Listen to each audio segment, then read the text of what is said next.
Well, it's good for gameplay that if you're being a lunatic, that a faction's gonna get upset with you globally as a group, just like a society would. But if you're being really sneaky about it, and you're sort of a rat in the wall, then if there's no witnesses, I don't know, you should be able to get away with it at least for a while. I think it's also helpful in these systems to have some degree of forgiveness to the player. That if a player kills the wrong character by accident, or just because they want to see what happens, that it's not a permanent change. There's a chance of redemption because it's in a game it can get harsh, particularly if you have long-term repercussions if you piss off the wrong people and then they never will deal with you again. That can put you into a corner pretty quick. Well, and in just sort of a general sense, each time that happens, it sort of shuts down a little bit more of the interactivity of the system, right? Like, there's one more thing that does not respond to you if a faction ever decides that they're against you irredeemably. You have my full attention. And in general, my preference is to err on the side of interactivity. So if you bring the dwarves flowers after you've blown a few of them away, would they forgive you? The dwarves' love of flowers is well known. That's what And there's another interesting topic with these systems, right? Is like, is it a zero-sum game, right? Or to what extent can you please everybody, right? I think anyone is probably going to probably fall on the side where it shouldn't be trivial to just please everybody, right? But at the same time, it can be very frustrating if everything you do like makes somebody mad, because in order to make anybody happy, you have to offend someone else, right? So yes, like high school. Oh man, don't even get me started. No, high school is a great example of factions and cliques and all of the dynamics of trying to balance that out. It's something that probably a lot of our players can relate to as well. And there you just saw a design meeting at work, and I'm gonna go and watch everything I can on high school. I have to play bully, right? Which I've actually never played. One of the comments that more than once on his podcast Adam Savage has made, right, is he's a big fan of Buffy the Vampire Slayer because it takes everything about the way that high school feels and makes it actually true in the world. Right now, suddenly everything really is life or death. But I guess that's still tangentially related to factions, but we digress. Are you still bleeding? Are you okay? Bandages. Remember your bandages. Now I'm just vamping.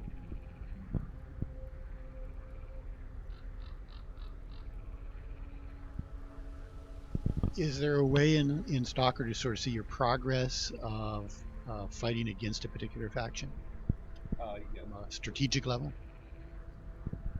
So what does this show us? So what this is showing you there is the faction strength in bodies, the enemy strength in bodies, their resources. So if your resources are really high, they end up having better weaponry and whatnot. And then up at top, the green is faction strength. So both of these factions right now are pretty beat up. But Will can tip that balance by going and attacking more. There is infinite respawn in the factions, so more bad guys will keep showing up. They will keep going out on patrol until one faction or the other has finally won the day. All right, so just to prove that this is a legit design meeting, something that I hadn't thought about before, which is actually sparked by viewer Rustbite was giving his views on on the idea of witnesses and how that matters. It occurs to me that actually like the control of information is tied to that topic of whether the fraction system is a zero-sum game, right? Like in a sense, like in order for it to be zero sum, information kind of has to be kind of automatically broadcast to everybody, right? As long as there is a possibility that the faction that you're pleasing is the only one who finds out what you actually did, right? Right there is one mechanism for introducing that kind of malleability into the system. So I thought that was interesting anyway. Sorry.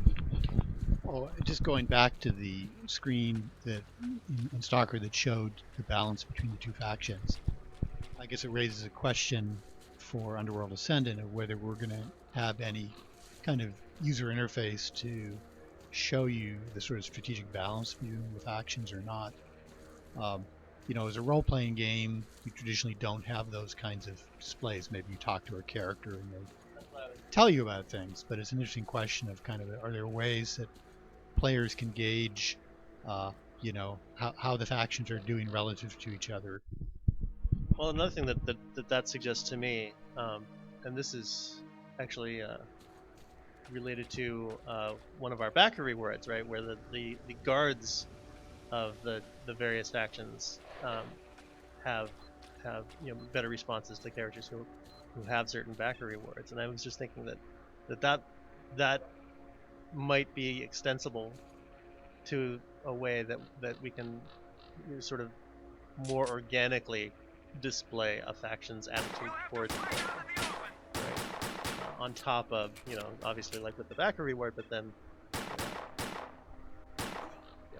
the way that you're greeted when you enter an area could be interesting.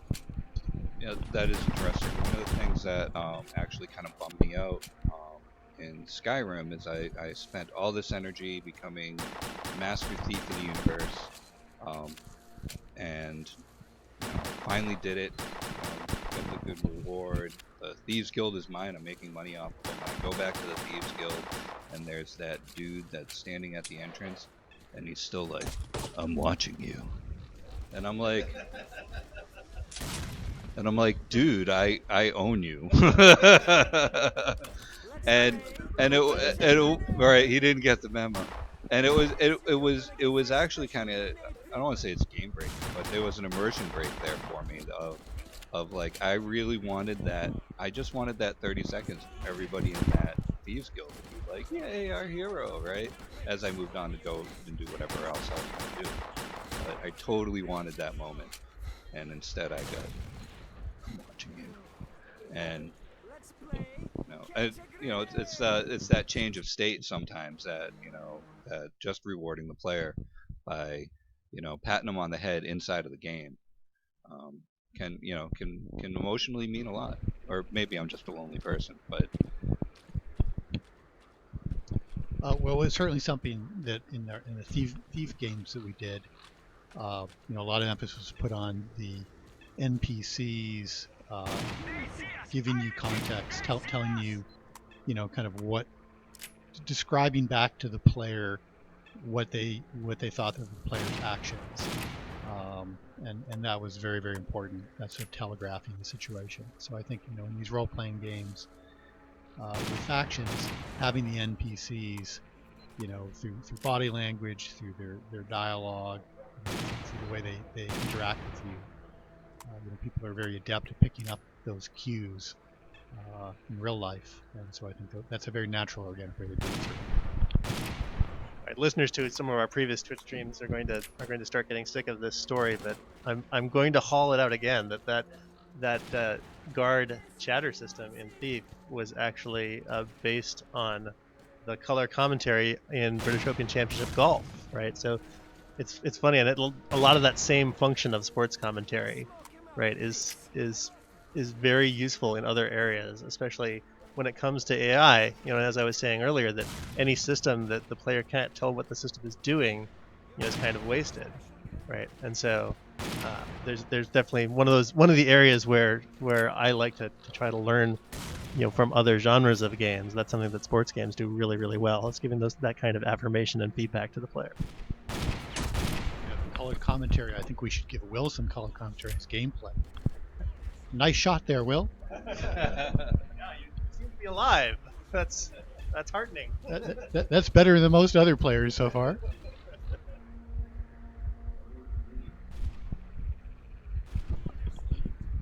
My guys showed up. Oh, they finally showed up. Yeah, yeah. It would make it much easier. So if now just oh Bleeding out. yeah. No, you got to hammer on that bandage key. I gotta keep watching my health. That's one thing is like I don't know if I'm dying. So one of the things that we were just talking about, where information is power, right? Um, this game is not very good at telegraphing that. Like telegraphing that you got hit. There is a red thing that happens, but that's it. You don't really understand how bad you got hit. And when AI state changes in this game, if you're not watching it, you've got no warning. Like, and that's happened to me a few times. I'm like, I'm sneaking through the bushes, and whoops, no, I'm not. Yeah. And the only warning I have is now I'm being shot. And Too. I mean, I think that in general is something that I feel that is very rarely done exceptionally well.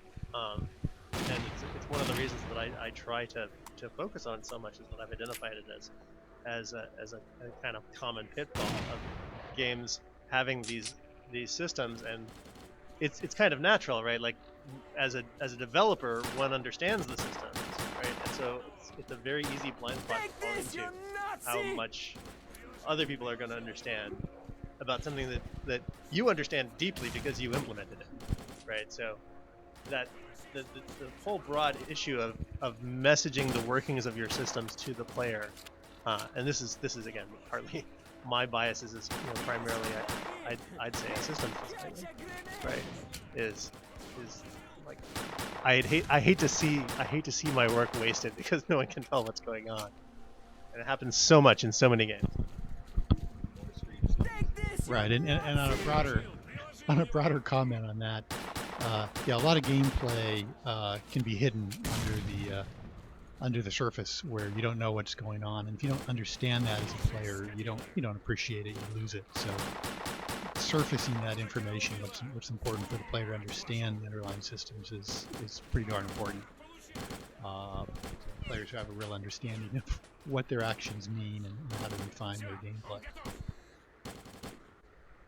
So, Will, you've got a couple of friendly faction members helping you out here. Is there a way to tell kind of what their tactics are, or are they just kind of each individually shooting as many people as they can? They do their thing. they do call out states, but it's in Russian.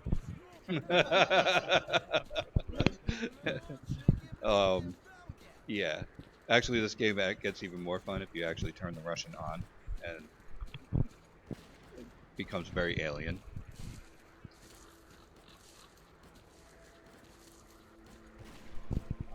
Does the game have ways to sort of do coordinated tactics with your allies? There's no way to control your allies. They all treat you like you're there for their convenience, which is very interesting because most games it's like the opposite, where they're like, you're the cool leader guy. They're like, no, you're just some swamp rat. Swamp rat with a shotgun. Yeah, but they're all amazingly rude to you.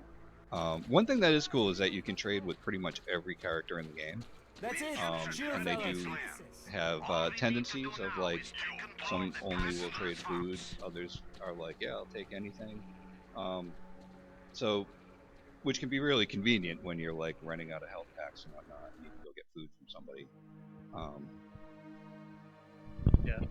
Somehow I have no explanation really. I'm going to try and make this make sense, but like somehow you reminded me of the way that a lot of Japanese adventure games treat the player, right? Like if you play like Trauma Center, for example, right? They go to these great lengths to explain at the start of the game like what a prole you are and how little respect all the other characters have for your character. And they form this really abusive relationship with the player, so that like they can dole out these little nuggets of approval later. It's I redeemed myself because you're no longer whipping me. guess it's another kind of RPG sort of progression. You go from being, a nobody to Yeah. somebody